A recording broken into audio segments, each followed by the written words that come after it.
گلشن فاطمہ کے تھے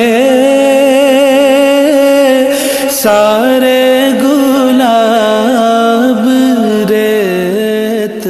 پر۔ الحمدللہ محرم الحرام کا متبرک اور مبارک مہینہ ہمارے درمیان موجود ہے۔ نواسۂ رسول سید الشہداء امام حسین رضی اللہ تعالی عنہ کی شہادت کے علاوہ بھی یہ مہینہ بڑی فضیلت اور برکت رکھتا ہے، یعنی اس واقعے سے تو اس کو نسبت ہے ہی، لیکن یہ مہینہ بہت ہی عظمت والا مہینہ ہے، اور یہ اتنی عظمت والا مہینہ ہے کہ کفار بھی حالت کفر میں اس مہینے کی تعظیم کیا کرتے تھے، لیکن نواسۂ رسول صلی اللہ علیہ وسلم ورضی اللہ تعالی عنہ کے وصال کے بعد، شہادت کے بعد، خاص طور پہ محرم کو شہدائے کربلا کی حیثیت سے، ان کی نسبت سے زیادہ جانا شروع ہو گیا، اور یہ واقعات تسلسل سے سینہ بسینہ منتقل ہوتے رہے، مورخین نے لکھے ہیں اور بیان ہوتے رہتے ہیں۔ آج انشاءاللہ آپ کی خدمت میں امام حسین رضی اللہ تعالی عنہ کی شہادت کے محرکات اور واقع شہادت کو مستند روایات کی روشنی میں آپ کی خدمت میں عرض کروں گا، اور ہمارے بچوں کو، ینگ جنریشن کو خاص طور پہ معلوم ہونا چاہیے کہ آخر یہ کیا معرکہ تھا، کیا وجوہات تھیں، کس وجہ سے امام حسین رضی اللہ تعالی عنہ نے اپنے پورے خاندان کو قربان فرمایا، اس کے پیچھے کون کون سی حکمتیں، کون کون سی ایسی وجوہات تھیں جس کی بنا پر آپ نے سب کچھ چھوڑ کر میدان کربلا میں تشریف لانا منظور فرمایا۔ اس سن 60 ہجری میں امیر معاویہ رضی اللہ تعالی عنہ کا وصال ہوا تو ولی عہد کے طور پر یزید تخت نشین ہوا، اور اس میں مورخین کا بالکل اتفاق ہے، کسی نے اس میں انکار نہیں کیا کہ وہ فسق و فجور میں بہت زیادہ معروف تھا، شراب پینا، عورتوں کی طرف میلان اور کچھ اور گناہ جن میں وہ مشغول تھا، یہ بڑے معروف تھے۔ جب یہ ولی عہد بنا، اس نے تخت سنبھالا، تو اسے سب سے بڑا خطرہ جو اس وقت 3 شخصیات بڑی تھیں، ایک بلکہ 4 کہہ لیں کہ ایک امام حسین رضی اللہ تعالی عنہ، یہ سب سے اہم شخصیت تھی، دوسرے ابن عباس، تیسرے عبداللہ بن زبیر، اور چوتھے عبد الرحمن بن ابو بکر۔ یہ 4 شخصیات ایسی تھیں جو مدینہ منورہ میں تھیں، اور اس کو خوف تھا کہ اگر ان 4 نے میری فوری طور پہ بیعت، پھر یہ ہو سکتا ہے کبھی بھی لوگ ان کی بیعت کر لیں اور میرا یہ تمام معاملہ کھٹائی میں پڑ جائے اور میری حکومت ہاتھ سے جاتی رہے۔ لہٰذا اس نے ولید بن عقبہ جو اس وقت مدینہ کا گورنر تھا، اس کو پیغام بھیجا، اطلاع بھیجی کہ والد کا انتقال ہو گیا اور میں ولی عہد بن چکا ہوں،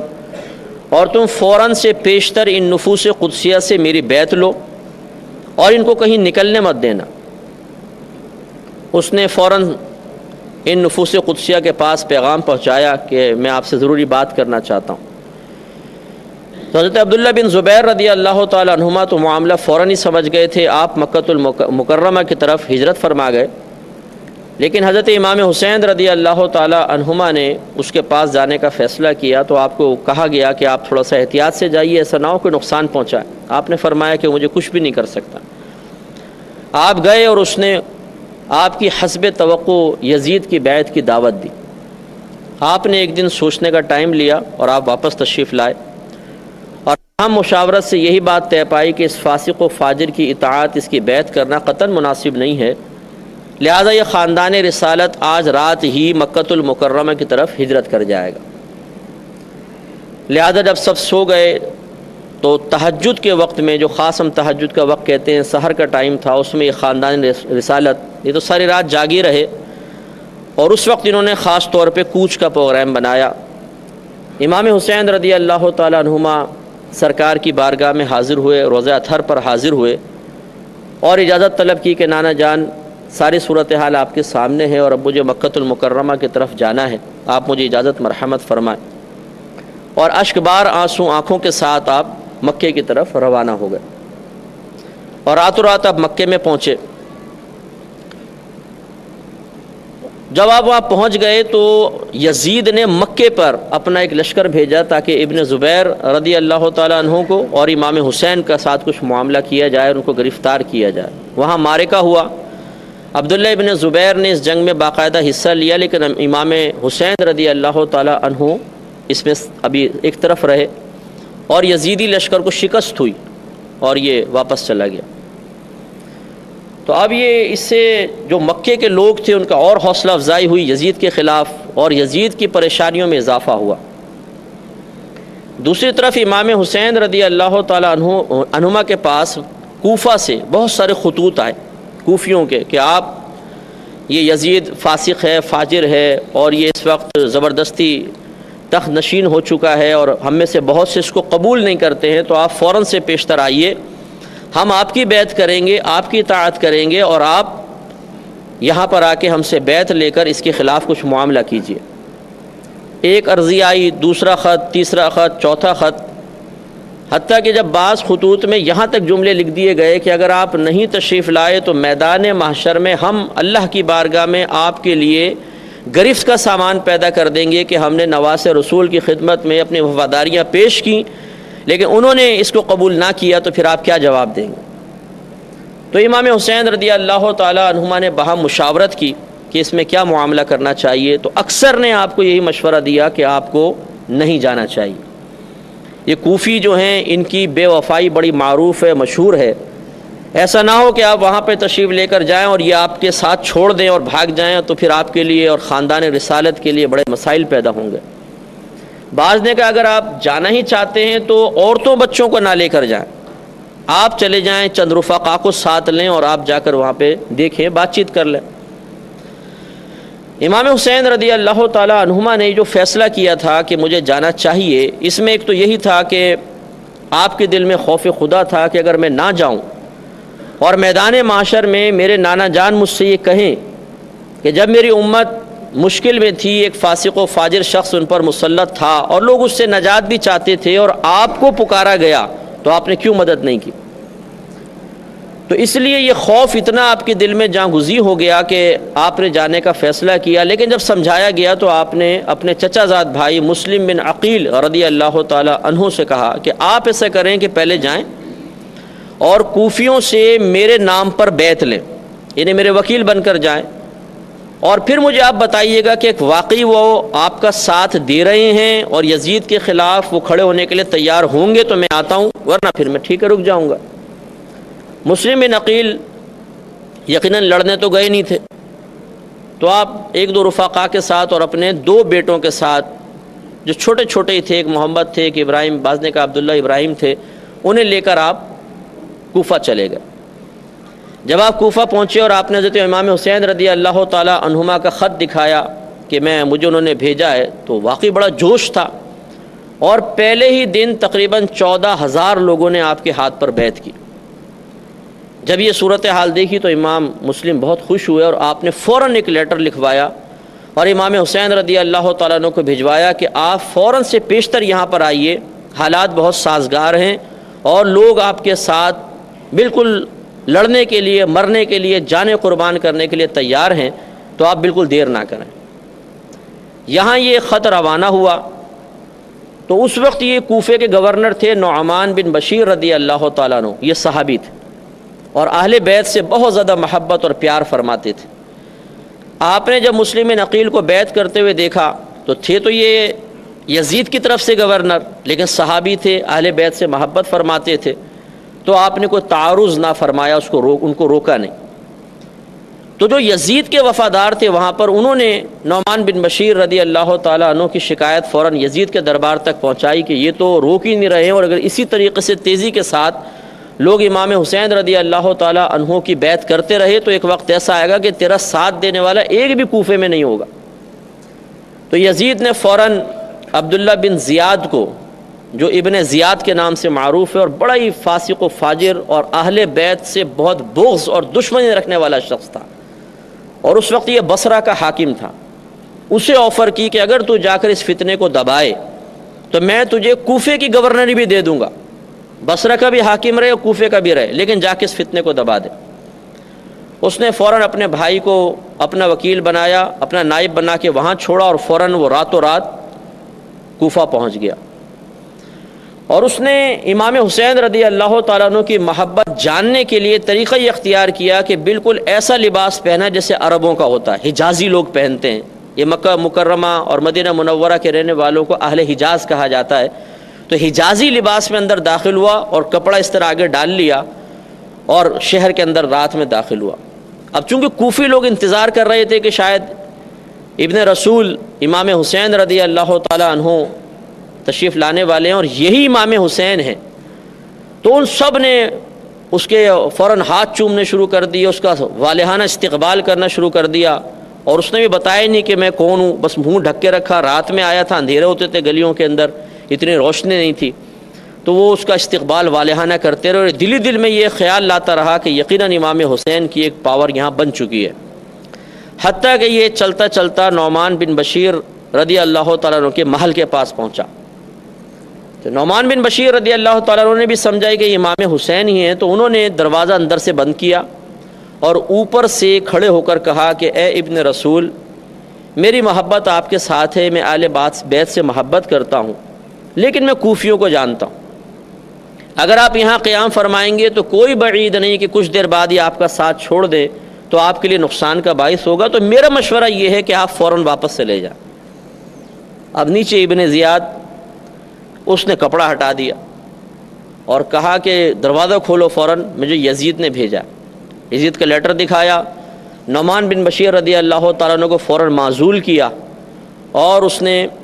فوراً مسلم بن عقیل رضی اللہ تعالیٰ عنہ کی گرفتاری کے وارنٹ جاری کر دی۔ مسلم بن عقیل رضی اللہ تعالیٰ عنہ ایک امیر شخص تھے، ہانی ان کا نام تھا، ان کے ہاں ٹھہرے ہوئے، ہانی بن عروہ ان کے ہاں ٹھہرے ہوئے تھے۔ تو اس نے کسی بڑی ترکیب کے ساتھ، کیونکہ وقت بھی کم ہے تو میں قلیل تھوڑا سا واقعہ کر کے عرض کرتا ہوں، کہ کسی طریقے سے اس نے تصدیق کروائی کہ واقعی مسلم بن عقیل وہاں ہیں، اور پھر اس نے اپنے آدمی بھیج کر آپ کو گرفتار کروایا۔ ویسے تو آپ گرفتار نہ ہوئے، جب یزیدی آئے تو آپ نے بڑا مقابلہ کیا، تو اس نے دوسری چال یہ چلی کہ یہ پیغام بھجوایا کہ اگر آپ میرے ساتھ بیٹھ کر آرام سے گفتگو کریں گے تو اس سے کوئی نہ کوئی حل نکل آئے گا، تو آپ ہم سے جنگ نہ کریں، کیونکہ خاندان رسالت سے مقابلہ کرنا یہ عام لوگوں کے بس کی بات نہیں تھی۔ وہ ایسے خاندان کے تربیت یافتہ تھے کہ جو ان کے سامنے آتا تھا دشمن تو اس کو ایسے کاٹ کے رکھ دیتے تھے جیسے گاجر اور مولی کو کاٹ دیتے۔ مسلم بن عقیل رضی اللہ تعالیٰ عنہ چونکہ ایک مومن ہے، اور مومن بڑا سادہ لو ہوتا ہے، سادہ دل والا ہوتا ہے، آپ نے اس کے پیغام کو امن کا پیغام سمجھتے ہوئے قبول فرمایا اور آپ تشریف لے گئے، اور جانے سے پہلے اپنے دونوں بچوں کو وہاں کے قاضی تھے، قاضی شرح، ان کے پاس رکھوا دیا اور آپ تشریف لے گئے۔ اس نے اپنے محل کے دروازوں کے پیچھے آدمی کھڑے کیے ہوئے تھے، جیسے ہی آپ داخل ہوئے انہوں نے اچانک وار کیا اور مسلم بن عقیل رضی اللہ تعالیٰ عنہ کو شہید کر دیا۔ گلشن فاطمہ کے تھے سارے گلاب ریت پر۔ اہل بیت اور درود پاک۔ حضرت ابو حمید سعدی رضی اللہ عنہ بیان کرتے ہیں کہ صحابہ کرام نے عرض کی، یا رسول اللہ صلی اللہ علیہ وآلہ وسلم، ہم آپ پر درود کیسے بھیجیں؟ تو آپ صلی اللہ علیہ وآلہ وسلم نے ارشاد فرمایا، یوں کہو، اے اللہ درود بھیج محمد صلی اللہ علیہ وآلہ وسلم اور آپ کی ازواج مطہرات اور آپ کی ذریت طاہرہ پر، جیسا کہ تو نے درود بھیجا حضرت ابراہیم علیہ السلام کی آل پر، اور برکت عطا فرما محمد صلی اللہ علیہ وآلہ وسلم کو اور آپ کی ازواج مطہرات کو اور آپ کی ذریت۔ بے دردی سے ان کی گردنیں کاٹ دی گئی۔ اور یہ روایت میں آتا ہے کہ جب حضرت مسلم بن عقیل رضی اللہ تعالیٰ عنہ اس کے ابن زیاد سے ملنے کے لیے جا رہے تھے، اس وقت ایک روایت کے مطابق کم و بیش 40,000 کوفیوں نے آپ سے بیعت کر لی تھی، 40,000 نے۔ لیکن جب آپ چلے تو ابن زیاد کا اتنا خوف تھا، اور ایک روایت کے مطابق اس نے ایک واعظ کیا کہ اگر کسی نے مسلم بن عقیل کا ساتھ دیا تو تم جانتے ہو کہ آل بیت سے میری اور میرے باپ کی دشمنی کتنی شدید تھی، اور میرے باپ نے بصرہ میں آل بیت سے محبت کرنے والے کسی کو نہیں چھوڑا تھا، تو تمہاری عورتیں بھی بیوہ ہو جائیں گی، تمہارے بچے یتیم ہو جائیں گے، اور تمہاری گردنیں کاٹ کے تمہارے سروں کو کوفے کے چوک میں لٹکایا جائے گا۔ تو لوگ گھبرا گئے، ڈر گئے، خوف زدہ ہو گئے۔ جب مسلم بن عقیل چلے تو آپ کے ساتھ صرف اس وقت 1200 آدمی تھے، اور جب آپ نے مسجد میں آ کے نماز پڑھی تو آپ کی جماعت میں 500 آدمی تھے، اور جب آپ نے سلام پھیرا تو آپ کے پیچھے ایک بھی نہیں تھا، سارے کے سارے آپ کے پاس سے بھاگ گئے۔ اسی لیے کہا جاتا ہے کوفی لا یوفی، کہ کوفی وفا نہیں کرتا ہے۔ یہ سب کے سب بھاگ گئے اور آپ اکیلے گئے اور مقام شہادت حاصل کیا۔ جب مسلم بن عقیل رضی اللہ تعالیٰ عنہ پہ وار ہوا اور آپ زمین پہ تشریف لائے تو اس وقت آپ کی زبان حق ترجمان سے نکلا کہ کاش کوئی میرے بھائی حسین کو یہ بتا دے کہ مجھے شہید کر دیا گیا۔ اب چونکہ امام حسین رضی اللہ تعالیٰ عنہ تک ابھی کوئی اطلاع پہنچی نہیں تھی تو آپ کے پاس وہ لیٹر پہنچا مسلم بن عقیل رضی اللہ تعالیٰ عنہ کو کہ آپ فوراً تشریف لائیں، حالات بڑے سازگار ہیں۔ تو اب امام حسین رضی اللہ تعالیٰ عنہ کے پاس دو چیزیں تھیں، ایک عزیمت اور ایک رخصت۔ عزیمت کا مطلب تو یہ ہے، پہلے رخصت کا سمجھ لیں کہ بعض اوقات شرعی احکام اللہ تعالیٰ کی طرف سے بندوں کی طرف متوجہ ہوتے ہیں، لیکن اس میں رعایت کا پہلو ہوتا ہے، نرمی کا پہلو ہوتا ہے۔ اگر آدمی چاہے تو اس نرمی کو اختیار کر لے اور اس شرعی حکم سے وقتی طور پہ پیچھے ہو جائے، اس کو رخصت کہتے ہیں۔ جیسے کوئی شخص ہے کھڑے ہو کر نماز پڑھنے میں درد ہوتا ہے تو اجازت دے دی گئی بیٹھ کے پڑھ لو۔ اب اگر وہ بیٹھ کے نہ پڑھے کہ میں کھڑے ہو کر پڑھوں گا تو ہم کہیں گے یہ عزیمت پر عمل ہے، اور اگر وہ بیٹھ کے پڑھ لے تو کہا جائے گا یہ رخصت پر عمل ہے۔ امام حسین رضی اللہ تعالیٰ عنہ کے پاس دو راستے تھے، ایک عزیمت کا جو مشقت والا تھا، آپ اگر نکلتے جا کے یزید سے مقابلہ بھی ہوتا، جنگ بھی ہوتی، سب کچھ ہوتا، اور ایک رخصت کا معاملہ تھا کہ یزیدی لشکر بہت بڑے تھے، ان کے پاس طاقت تھی، ان کے پاس حکومت تھی، تو اس میں آدمی شہید بھی ہو سکتا ہے۔ تو امام حسین رضی اللہ تعالی عنہما نے خواص کا راستہ اختیار کیا، اور وہ وہی راستہ ہے کہ جب اللہ تعالیٰ کی راہ میں انسان نکلتا ہے تو پھر رخصت کو نہیں دیکھتا، وہ عزیمت کو دیکھتا ہے۔ تو لہٰذا اب اتمام حجت ہو چکا تھا، آپ کے پاس لیٹر آ چکے تھے، مسلم بن عقیل کی طرف سے تصدیق ہو چکی تھی کہ آپ تشریف لائیے، اور تقریباً 14,000 نے تو پہلے دن مجھ سے بیعت کی ہے، اور مجھے امید ہے کہ آپ تشریف لائیں گے تو پورا کوفہ آپ کے ساتھ ہوگا۔ آپ صرف 72 نفوس قدسیہ کے ساتھ اپنے گھر سے روانہ ہوئے۔ تو ایک تو یہ وجہ آپ کے سامنے آ گئی کہ امام حسین کوئی حکومت کے لالچ میں نہیں نکلے تھے۔ یہ تو ایک بالکل احمقانہ سی بات ہوگی کہ کوئی یہ کہے کہ امام حسین حکومت یا خلافت کے لالچ میں باہر نکلے تھے، اس لیے کہ یہ تو وہ شہزادے ہیں جن کے بارے میں نبی کریم صلی اللہ علیہ وسلم نے اپنی حیات طیبہ میں بشارت عطا فرمائی تھی کہ حسن و حسین جنتی نوجوانوں کے سردار ہیں۔ تو جن کو اللہ کے نبی جنت کے نوجوانوں کی سرداری اللہ کے حکم سے عطا فرما دے، وہ دنیاوی عارضی دولت اور حکومت کے لیے اپنے گھر سے باہر نکلے گا؟ اور پھر اگر آپ چاہتے تو ایک بڑا لشکر جرار جمع کر کے جا سکتے تھے، صرف 72 نفوس قدسیہ جن میں گھر کی خواتین بھی ہیں، انہیں لے کر آپ کوفہ پہنچ رہے ہیں، اور آپ نے سفر اختیار فرمایا۔ تو ایک تو یہ عزیمت پر عمل تھا، دوسرا احساس ذمہ داری تھی، تیسرا میں ایک یہاں پر ایک بات عرض کرتا ہوں، اور جو اہم بات ہے اور ایک راز ہے اور اس کو ہمیں سمجھنا چاہیے کہ جب ہم امام حسین رضی اللہ تعالی عنہما حالت بچپن میں تھے تو یہ معتبر کتب میں واقعہ لکھا ہوا ہے کہ ایک مرتبہ نبی کریم صلی اللہ علیہ وسلم نے ایک ران پر امام حسین کو اور ایک ران پہ اپنے بیٹے حضرت ابراہیم رضی اللہ تعالیٰ عنہ کو بٹھایا ہوا تھا۔ ابراہیم اس ٹائم چھوٹے سے تھے۔ تو سرکار فرماتے ہیں کہ میرے پاس جبریل امین آئے اور انہوں نے آ کے کہا کہ اللہ تعالیٰ آپ کو اختیار دیتا ہے کہ آپ یا تو اپنے نواسے کو اختیار کر لیں یا اپنے بیٹے کو، کوئی ایک دنیا سے ضرور جائے گا۔ تو میں نے اپنے بیٹے اپنے اس نواسے کو اختیار کیا، اور اپنے بیٹے کو میں نے کہا کہ میں نواسے کو اختیار کرتا ہوں، بیٹے کو چھوڑتا ہوں۔ تو ابراہیم کا کچھ عرصے بعد ابراہیم رضی اللہ تعالیٰ عنہ کا انتقال ہوا، لیکن ساتھ ساتھ سرکار نے فرمایا کہ میری امت میرے اس بیٹے کو بھی انتہائی بے دردی کے ساتھ شہید کرے گی، اور ام سلمہ رضی اللہ تعالی عنہا کو سرکار نے ایک مٹی دی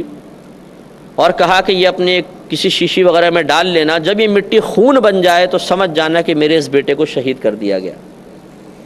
اور ابن عباس رضی اللہ تعالیٰ عنہما سے مروی آپ فرماتے ہیں کہ امام حسین رضی اللہ تعالیٰ عنہ کی شہادت، آپ کے واقعات آپ کی بچپن سے مشہور ہو گئے تھے۔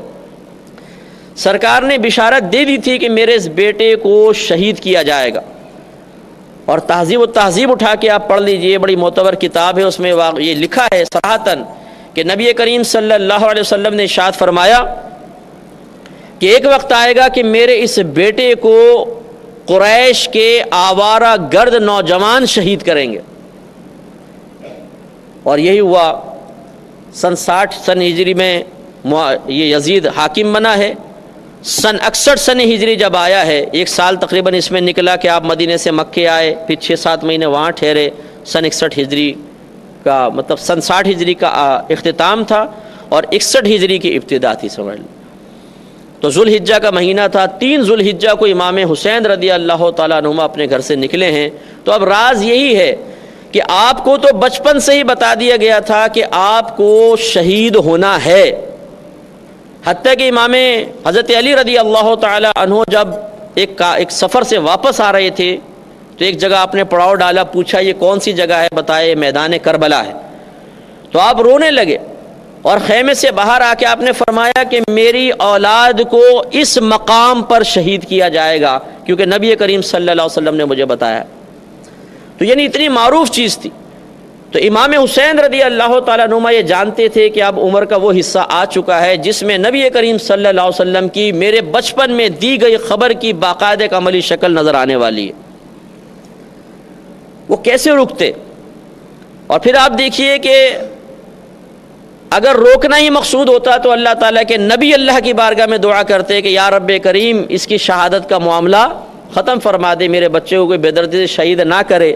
حضرت علی رضی اللہ تعالیٰ عنہ دعا کر دیتے کہ اللہ تعالیٰ میرے بچے کو شہادت اس طرح بے دردی سے نہ مارا جائے۔ بی بی فاطمہ رضی اللہ تعالیٰ عنہ دعا کرتی، لیکن کسی نے دعا نہیں کی، اس لیے کہ وہ خاندان رسالت اللہ کی رضا پر راضی تھا کہ اگر اللہ کا ازلی فیصلہ ہی یہ ہے کہ ہمارا خاندان میدان کربلا میں اپنی جانیں قربان کر کے قیامت تک کے لیے ایک عظیم دین کے لیے قربانی کی مثال پیش کرنے کے لیے منتخب ہو چکا ہے، تو ہم کون ہوتے ہیں دعا کرنے والے؟ ٹھیک ہے۔ تو امام حسین رضی اللہ تعالیٰ عنہ بھی جانتے تھے کہ اب وہ وقت آ چکا ہے، اب وہاں پر مجھے جا کر اپنی جان اللہ تعالیٰ کے فیصلے کے مطابق قربان کرنی ہی ہے۔ تو گویا کہ رضا الہی کی تکمیل کے لیے آپ نے اپنی جان قربان کرنے کے لیے اپنے آپ کو پیش فرما دیا۔ آپ راستے میں جا رہے تھے تو اطلاع مل گئی کہ مسلم بن عقیل رضی اللہ تعالیٰ عنہ کو شہید کر دیا گیا۔ آپ تھوڑا سا اور آگے گئے تو یزید نے حر رضی اللہ تعالیٰ عنہ جو پہلے تو دشمن تھے بعد میں دوست بنے، ان کو 10,000 کے لشکر کے ساتھ بھیجا، بلکہ یہ بھیجا ابن زیاد نے، اور کہا کہ فوراً گرفتار کرو ان کو میرے پاس لے کر آؤ۔ وہ پہنچ گیا اور اس نے امام علی مقام کو بڑی عزت کرتا تھا، اہل بیت سے محبت کرتا تھا۔ اس نے کہا کہ دیکھیں میں مجبور ہوں کہ میں آپ کے سامنے آ کے کھڑا ہو گیا ہوں، لیکن میں بڑا مجبور ہوں، آپ میرے ساتھ ابن زیاد کے پاس چلیے۔ امام حسین نے فرمایا کہ یہ نہیں ہو سکتا، میں اس کے پاس جاؤں گا، مجھے پتہ ہے اس کی نیت کیا ہے، میں تمہارے ساتھ نہیں جا سکتا ہوں۔ اتنے میں عمر بن سعد ایک اور شخص تھا جس کو ابن زیاد نے حکومت کا لالچ دیا کہ میں تجھے رے کی حکومت دے دوں گا، علاقہ تھا، تو جا۔ یہ حر نے اتنی دیر کیسے لگائی ہے؟ یقیناً وہ امام حسین کی تعظیم کر رہا ہے، تم فوراً جاؤ اور کوئی بات سننا نہیں، بس امام حسین کو تم نے گرفتار کرنا ہے۔ تو وہ بھی ایک لشکر جرار لے کر اس مقام پر آ گیا۔ تو امام حسین رضی اللہ تعالی عنہما نے پھر سوچنے کا وقت مانگا اور آپ نے ایک میدان میں خیمے قائم فرمائے، اور جب وہاں پہ لوگوں سے معلوم کیا کہ یہ کون سا مقام ہے تو انہوں نے کہا کہ یہ میدان کربلا ہے۔ ایک روایت کے مطابق پہلی محرم تھی اور ایک روایت کے مطابق دوسری محرم تھی جس میں امام حسین رضی اللہ تعالیٰ عنہما نے اس میدان میں خیمے قائم فرمائے۔ لیکن یہ تاریخ گواہ ہے کہ جب آپ کو یہ پتہ چلا یہ میدان کربلا ہے تو آپ نے فرمایا بس ہمارے شہادت گاہ بھی یہی ہے۔ اس رات آپ نے اپنے رفقا سے فرمایا کہ اگر تم چاہو تو چلے جاؤ، مجھے ان کے تیور خطرناک نظر آ رہے ہیں، تو ایسا نہ ہو کہ یہ حملہ کریں اور تم سب اس میں کام آ جاؤ، ان کی دشمنی میرے ساتھ ہے، میں یہاں پہ ٹھہرتا ہوں۔ لیکن سب خاندان والوں نے کہا یہ کیسے ہو سکتا ہے کہ ہم آپ کا ساتھ چھوڑ کے چلے جائیں، ہم آپ کے لیے جانیں قربان کر دیں گے۔ اسی تمام پس و پیش کے اندر تقریباً 7 دن مزید گزرے اور 9 محرم الحرام کا دن آیا۔ 9 محرم الحرام، اسی بات چیت میں، گفتگو میں، تو جب یہ اتنا لمبا عرصہ گزرا تو پھر اور ان کو تشویش ہوئی، ابن زیاد وغیرہ کو انہوں نے مزید لشکر بھیجا، اور شمر ایک کمبخت تھا بہت، وہ بھی اس لشکر میں موجود تھا، اور اس نے آ کے مشاورت کی اور طے یہ پایا کہ نہر فرات پہ 500 سوار کھڑے کر دیے جائیں، خاندان رسالت کو ایک قطرہ پانی نہیں ملنا چاہیے۔ اور یہ پانی بند ہونے کا واقعہ 3 دن تک رہا، 3 دن تک آپ لوگوں کا پانی بند رہا، حتیٰ کہ 9 محرم الحرام آیا اور اس میں باقاعدہ پھر جنگ کا آغاز ہونا تھا۔ لہذا جب 10ویں کا دن آیا ہے، 10 محرم الحرام، جس میں خاندان کے اکثر لوگ شہید ہونے تھے، تو اس میں پھر یہ طے ہو چکا تھا کہ اب کل تو جنگ ہونی۔ اس رات امام حسین رضی اللہ تعالی عنہما نے یزیدیوں کے لشکر سے کہا کہ مجھے ایک رات کم از کم ہمیں سکون سے عبادت کرنے دو، اس میں رات پہ حملہ نہ کرنا، اور میں چاہتا ہوں کہ میں اپنے رب سے مناجات کروں۔ ان کے دل میں خیال آیا کہ ٹھیک ہے آپ کریں۔ وہ پوری رات آپ نے اللہ سے مناجات کرتے ہوئے، عبادت کرتے ہوئے گزاری، اور رات میں پھر اپنے خاندان والوں سے خطاب فرمایا کہ دیکھو ابھی بھی موقع ہے،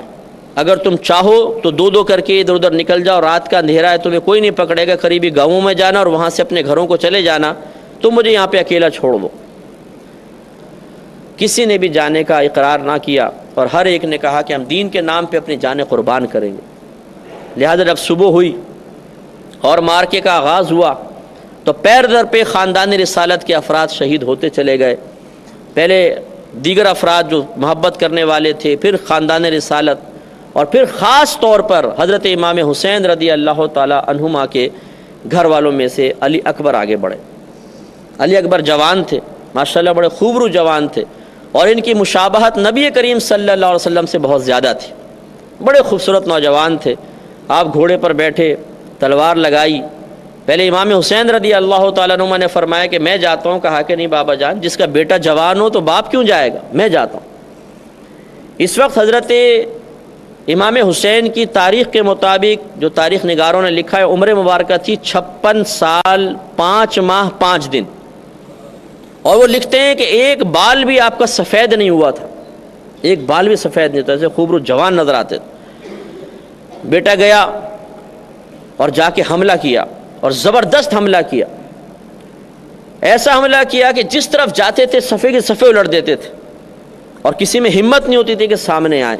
جو سامنے آیا اس کو گاجر مولی کی طرح کاٹ دیا۔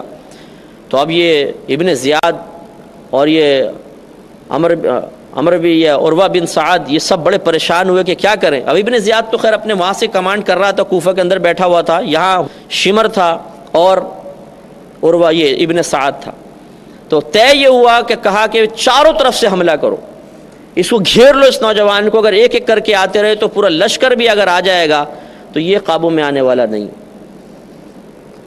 چاروں طرف سے حملہ ہوا، حضرت نے ایسا حملہ کیا کہ جتنے آتے تھے سب کو گاجر مولی کی طرح کاٹ دیا کرتے تھے۔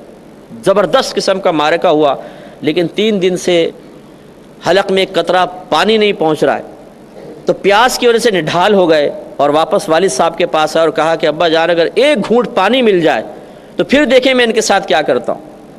تو امام حسین رضی اللہ تعالی عنہما نے ایک روایت کے مطابق اپنی انگوٹھی ان کے منہ میں رکھی تو سیرابی آ گئی، اور ایک روایت کے مطابق اپنی سوکھی زبان ان کے منہ میں رکھی تو ان کو تراوٹ حاصل ہو گئی، اور پھر آپ گئے اور پھر حملہ کیا۔ لیکن اب کی دفعہ ظالموں نے چاروں طرف سے تیر برسائے، بزدلوں نے پتھر مارے دور سے۔ اب اندازہ کریں کہ خاندان رسالت کا ایک چشم و چراغ جس کی شکل مبارکہ نبی کریم صلی اللہ علیہ وسلم سے ملتی ہوئی ہو،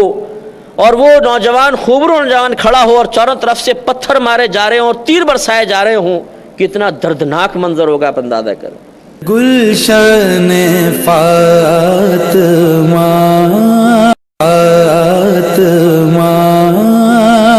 کے تھے سارے گلاب ریت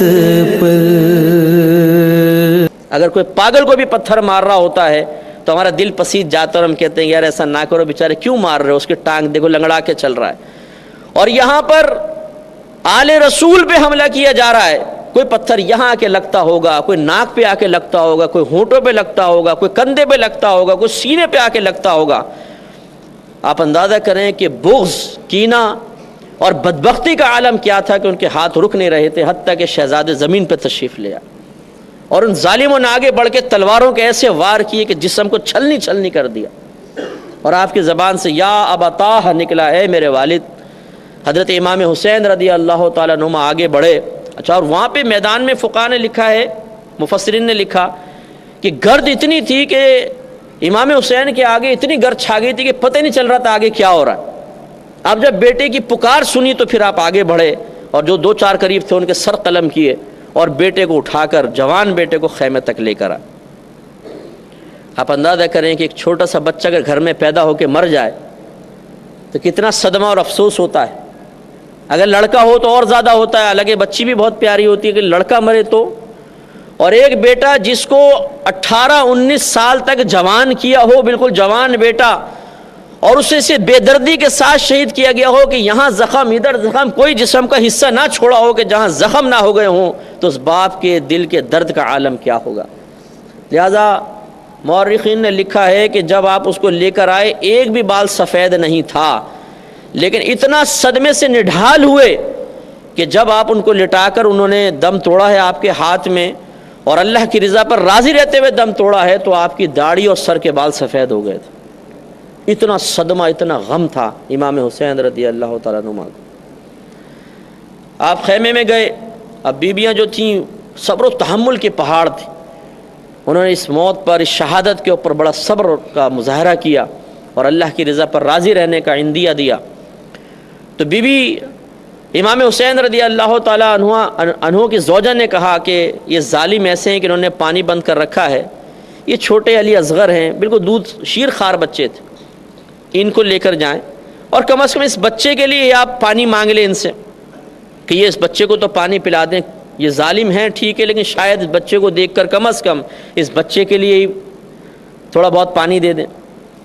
علی اصغر رضی اللہ تعالیٰ عنہ چھوٹے سے تھے، اب زبان نکالتے تھے، پیاس کی وجہ سے روتے تھے، بلکتے تھے، نہ ماں کے دودھ اتر رہا ہے بھوک اور پیاس کی کمی کی بنا پر، اور نہ پانی مل رہا ہے۔ امام حسین رضی اللہ تعالیٰ عنہما اپنے بچے کو لے کر باہر گئے اور آپ نے ارشاد فرمایا کہ اے ظالموں، میرے نانا جان تو وہ ہیں جو حوض کوثر سے پوری امت کو اپنے مبارک ہاتھوں سے سیراب کریں گے، اور تم میرے نانا جان کے اس چھوٹے سے لخت جگر کو پیاسا مار رہے ہو، تو کم از کم تھوڑا سا پانی اس کو دو تاکہ یہ بچہ پانی پی لے۔ آپ ان کی بدبختی کا عالم دیکھیے کہ ایک کمبخت نے ایسا تیر مارا کہ سیدھا علی اصغر رضی اللہ تعالیٰ عنہ کی گردن میں آ کے لگا اور آر پار ہو گیا، اور بچے نے وہی ہچکی لی اور حضرت کے ہاتھ میں دم توڑ دی۔ آپ درد کا اندازہ کریں، ذرا تکلیف کا اندازہ کریں، اگر آپ کی میرے بچے کو خدا نہ خواستہ ہاتھ سے چھٹ کے گرے اور گاڑی کچلتی ہوئی نکل جائے، کیا حال ہوگا۔ اور وہاں امام حسین رضی اللہ تعالیٰ عنہ جن کے نانا جان کے قدموں کی برکت سے لوگوں کو جنتیں ملیں گی، مغفرتیں ملیں گی۔ ہمارے نبی کا وجود مسعود نہ ہوتا تو نہ آپ ہوتے، نہ میں ہوتے، نہ یہ کائنات ہوتی۔ اگر ان حدیثوں کو مانا جائے کہ اللہ تعالیٰ نے ارشاد فرمایا کہ حبیب اگر اپنی ربوبیت ظاہر کرنا، اگر تجھے پیدا کرنا مقصود نہ ہوتا تو میں اپنے رب ہونے کو ہی ظاہر نہ فرماتا۔ جن کے صدقے میں پوری کائنات اللہ نے عطا فرما دی، ان کے گھر والے آج بھوکے پیاسے، وہ نبی جن کی انگلیوں سے چشمے جاری ہوئے تو پورے پورے لشکر سیراب ہو گئے، آج ان کے گھر کے ایک چھوٹے سے بچے کو گلے میں تیر مار کر پیاسا مارا گیا۔ لیکن امام حسین رضی اللہ تعالیٰ عنہ کی زبان پہ شکوہ نہیں آیا، شکایت نہیں آئی، صبر کے پہاڑ رہے۔ بچے کو لا کے خیمے میں دکھایا، بچہ خاموش ہے، اضطراب نہیں ہے، بے قراری نہیں ہے، آرام سے لیٹا ہوا ہے۔ گھر کی بیویاں سمجھی کہ شاید بچے کو پانی دے دیا گیا ہے تو بڑے سکون سے سو گیا ہے، لیکن جب آ کر بتایا کہ اس کے تو گلے میں تیر مار دیا گیا ہے، تو آپ سوچئے کہ ان ماں کے قلب کا عالم کیا ہوگا، ان لوگوں کے دل کو کیسا تکلیف پہنچائی گئی ہے۔ آل رسول کو اس کا آپ اندازہ کریں کہ کس قدر وہ اذیت اور کرب میں ہوں گے۔ اس کے بعد حضرت قاسم بن حسن رضی اللہ تعالیٰ عنہ 9 سال کے بچے، صرف 9 سال۔ امام حسین نے ارادہ کیا کہ میں جاؤں، تو کہا کہ نہیں چچا جان میں جاتا ہوں۔ آپ مجھے موقع فراہم کریں۔ 9 سال کا بچہ کتنی چھوٹی سی تلوار لے کے میدان میں نکلا ہوگا، آدمی ویسی بچوں کو دیکھ کے کہتا ہے کہ چھوڑو یار، چھوٹا بچہ ہے، کیا ماریں اور کیا پیٹیں، لیکن ان ظالموں نے جنہوں نے علی اصغر کے گلے میں تیر مار دیا، اس بچے کو کیا چھوڑتے، 2 منٹ میں اس کو بھی شہید کر دیا۔ اب امام زین العابدین اور جن سے آج جو جتنے بھی سید ہیں وہ آپ کی نسل سے ہیں،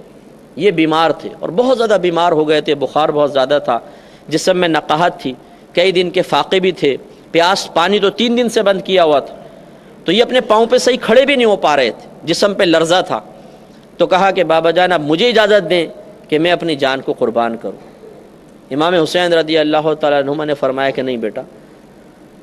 اب اللہ تعالیٰ کا فیصلہ یہی ہے کہ میرا وقت شہادت آ گیا ہے، میں جاؤں گا، اور تم عورتوں کے پاس رہو، مجھے اللہ کی رحمت سے یقین ہے کہ تم سے ہی اب ہماری نسل آگے چلے گی۔ بیٹے کو وہاں چھوڑا اور پھر حضرت امام حسین رضی اللہ تعالیٰ عنہما تیار ہوئے۔ اب آپ غور کیجئے کہ چشم فلک کتنی حیرت کے ساتھ یہ نظارہ دیکھ رہا ہوگا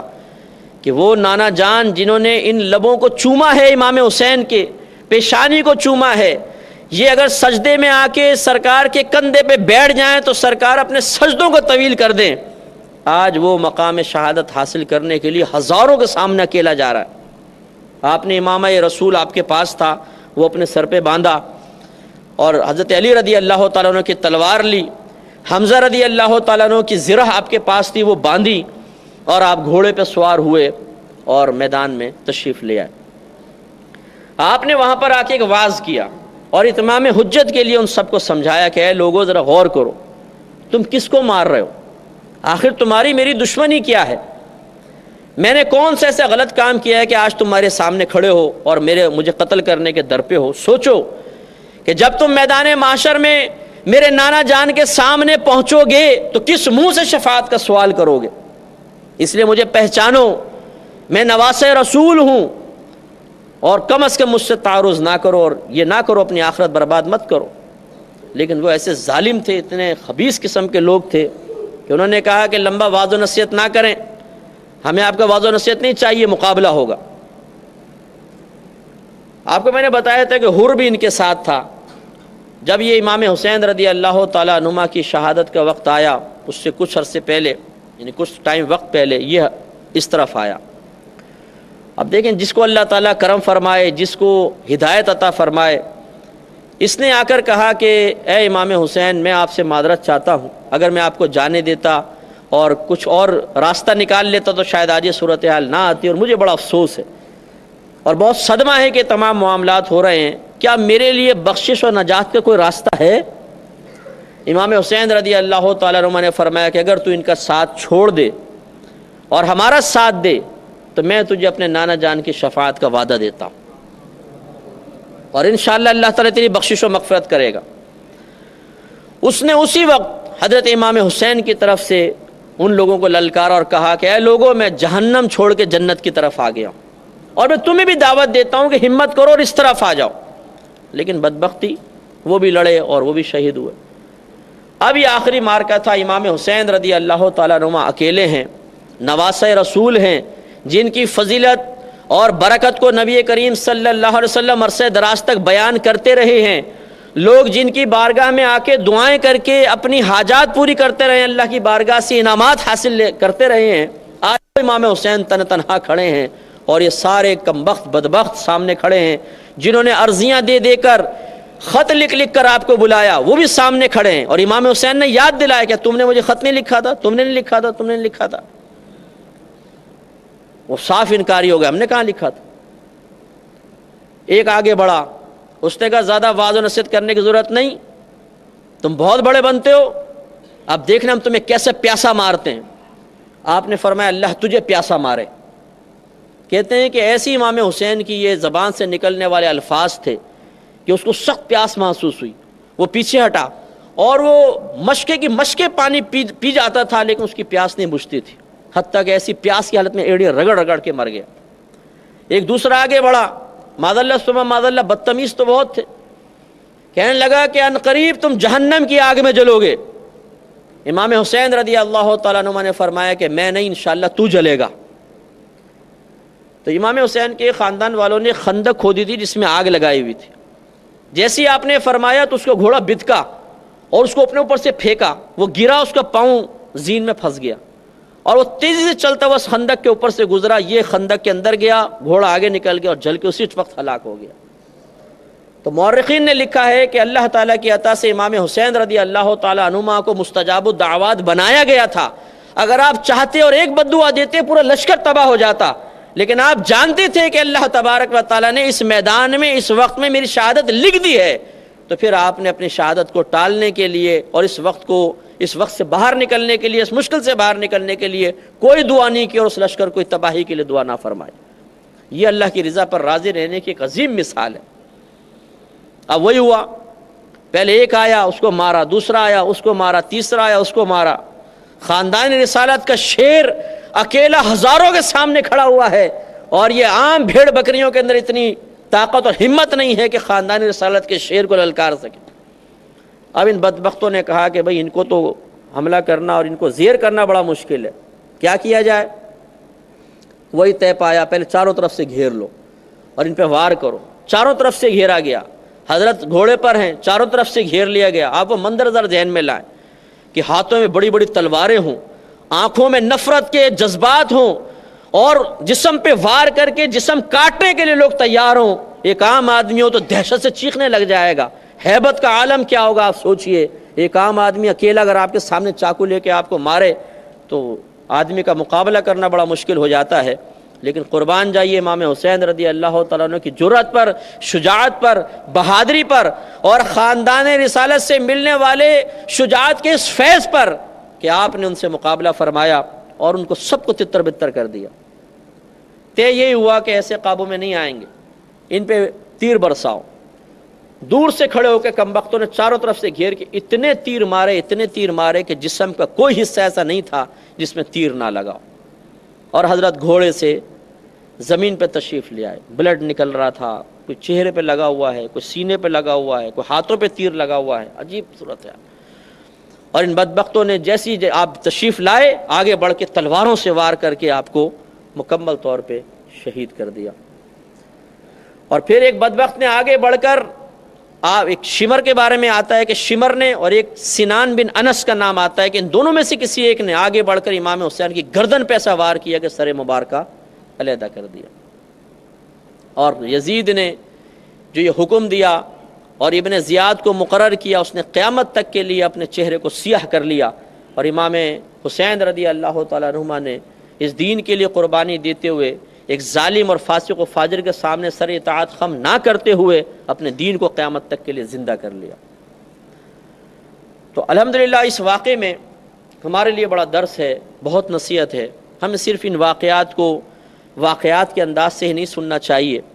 اور صرف کسی کے بیان کرنے کے انداز پہ غور و تفکر کر کے اس کو اچھا یا اور کسی اور زاویے سے نہیں دیکھنا چاہیے کہ یہ جی اچھا بیان تھا، جی برا بیان تھا، جی بہت مزہ آیا، جی نہیں آیا. بلکہ اصل ہونا یہ چاہیے کہ ہم ان واقعات سے درس حاصل کریں. امام حسین رضی اللہ تعالیٰ عنہما اللہ کے دین کے لیے گھر سے نکلے، ہمیں بھی نکلنا چاہیے. آپ نے میدان میں جانے کے باوجود سامنے ظالم کھڑے ہیں، کبھی نماز قضا نہیں فرمائی، ہمیں بھی سوچنا چاہیے. آپ نے ہر مقام پہ سچ بولا، کبھی جھوٹ نہیں بولا، دھوکہ نہیں دیا، کسی طریقے سے بزدلی کا مظاہرہ نہیں کیا. ہمیں بھی اس کو اختیار کرنا چاہیے. اور آپ نے اپنے خاندان والوں کی قربانی خود دین کے لیے پیش کر کے قیامت تک کے لیے اپنے دین کو زندہ کیا. ہمیں بھی کم از کم کچھ قربانیاں اپنے دین کی خاطر دینی چاہیے. اللہ تعالیٰ سے دعا ہے کہ رب کریم اس واقعے سے درس حاصل کرتے ہوئے ہمیں بھی ان تمام اچھے نکات کو اپنانے، ان اچھی چیزوں کو اپنی زندگی پر عملی طور پہ نافذ کرنے کی توفیق عطا فرمائے. وآخر دعوانا ان الحمد للہ رب العالمین.